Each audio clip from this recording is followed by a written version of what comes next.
insecurity. Oh yeah, what you think, then? I don't.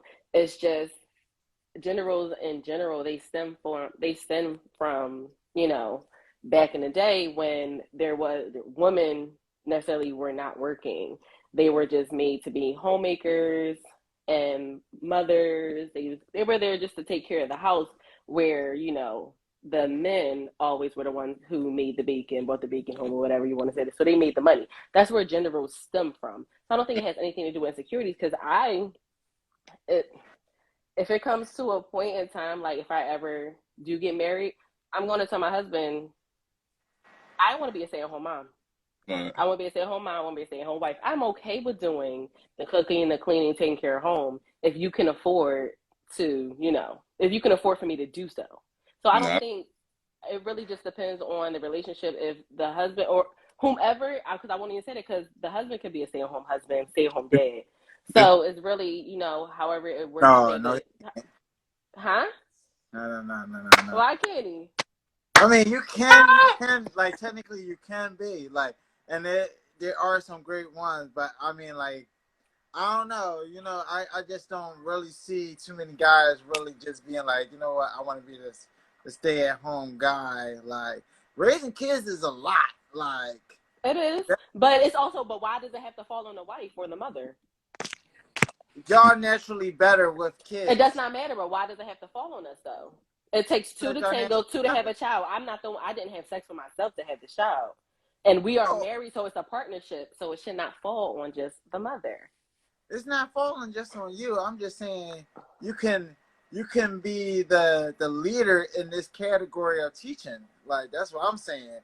I'm saying, like, yeah, we're a team, but when it comes to the kids, we answer to you. You dictate how that's going to go.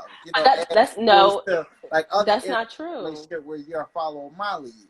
You think that because we're so used to seeing the mother be the ones that take on, okay, I'm going to be the one that does X, Y, Z for the children. Stay-at-home dads, they know way more about the kids than the moms do. So that's what I'm saying. It just depends on the dynamic in that relationship or that marriage, that partnership, that union. It has nothing to do with, it has nothing to do with, because I can work, or I can do both. I can work and still know everything about my child, but so can my husband. But if it works financially, if it's financially sound for me to go to work and for him to stay home, because I might be the one that makes more and I can financially take care of our family and our household, then I'm going to do that. But it really just depends on the dynamic in that marriage, that household, that family. Let me ask you this, though, Queen Chickenhead. Since the insecurity was obviously missed, do you feel that with us replacing that with a trauma, do you feel like the genesis of all these fucking ideations and shit, as far as what gender roles are supposed to be and the whole entire rigmarole about it, is more steeped in trauma of how people lived at a certain point in time and how that construct echoed throughout the times and how it affects people in certain relations to themselves and shit? See, I think trauma is a very strong word as well, because when I think of trauma, I think of, like, I don't know, like, trauma, to me, trauma doesn't fit either. It might, but from the definition of trauma that I know, it just doesn't fit, or what I think trauma is, it doesn't fit this situation either. I think it's really just because of gender roles that came about because of just the times that we were living in. Women, of course, we had to fight for our rights. We couldn't vote. We couldn't do anything without the approval of our husband or a man in our life. So that's where it really comes from. That's where it stems from. So that's why there were so many gender roles, like, yeah, the wife has to stay home and do the X, Y, Z, because we were looked at, until our men went to war and then we were actually we had to actually go out and work to take care of the jobs that they weren't able to do because they were fighting over in a war. We weren't needed for anything. So I mean, I guess it's trauma, but it really it's just a stigma that was placed on us back in the day. I like that. I like stigma. And this is the reason why I'm so adamant on it. Because, I was raised by my mom early. I had a step-pop in my life for a few years, but he was just a figurehead. He was just there to be the male figure. And, you know what I'm saying? So My mom, I remember my mom used to tell me at the young age, she taught me everything. She taught me about grooming. She taught me about like laundry. She taught me about like pressing my clothes. She taught me about cooking for myself and whatnot. It was on Yeah. whether I decided to rock with it or not. I remember when I was young, my mom would tell me like, "You better learn how to cook. Like all this stuff, you better pay attention because." And I'm Absolutely. gonna get married. I said this at a young age. I'm just gonna get married. My wife gonna cook for me, and I'm gonna just do everything else. You know what I'm saying? Like I already had that shit set in my head. You know what I mean? So I trip over it sometimes because I feel like, you know what I mean, we taking the accountability out of the way of this shit. You know what I mean? Like, ain't nobody told me that, hey, you're a man, you not supposed to cook in my life. Like, it was actually pushed onto me, but I made it based upon how I felt about myself as a man in relation to it. Yeah, but it's more pushed on to women because women are more natural carers, while being more outdoorsy and more working with your hands is more pushed upon on the male community though at the same time.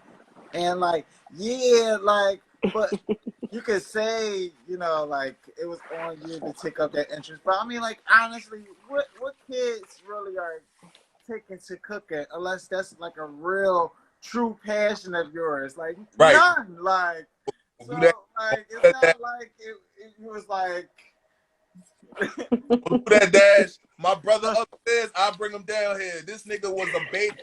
I was at the dinner the other day where his mom was telling me that as a baby, motherfucker was pointing at all the ingredients of how to make eggs Yes. when he I was a love it. 2-year-old and shit like, well, he was passionate. you know what I'm saying? Don't do that, Dash. I'm telling you, kids are smart. They sharp. They He sharp. was No, see, I passionate love about it, it. but like it's few. You know, I haven't seen that many kids that's just like, let me be a cook. Like, No, and see, I mean, I like don't maybe with the think. toys, yeah, but not See, like with actual food. I get what you're saying, but I don't think they actually go into it saying like, "Oh, I want to be a cook." It goes from kids always want they see you doing something and they want to do it. Yeah. They want to ask, "Oh, can I help?" But most times parents say no because they don't want the distraction. They don't have the patience, or they just trying to get the dinner over with, so they just don't have the time to let their child help because it's just going to slow everything down, which I understand. But it really, I think if parents, and again, I don't have a child, so I might be talking out of context because I'm not in their situation or their shoes, but I'm just saying from what I have seen, even with trying to teach my nephew how to do basic things. He's 14 and he doesn't know how to do basic things because either we don't want him to do it or we just, I don't know, it's weird. Right. But if you get the chance to teach your child how to do basic things, even and they have really safe knives and stuff for them to use, and you can monitor them while they do it.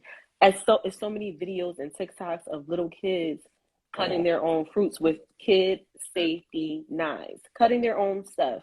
And it's just like they get so excited because they can do it. They just cutting it, eating it, cutting it because they know, because it's like you're teaching them at a young age how to properly handle utensils. You teach them at a young age how to properly do like boil water. What if it's a time you don't feel well, like really don't feel well, and they're at the age where they can do stuff? Do you really want to Do you really want to subject yourself to have to get up and do this, or do you really want to teach your child how to be independent at a young age? And it's not saying that they can't. It's not saying that they can be independent and then it's like, oh, you gotta get out of my house. No, teach them how to do things to lessen your load as a parent. So then once they learn how to do just those basic things, then you can teach them something else. I like that.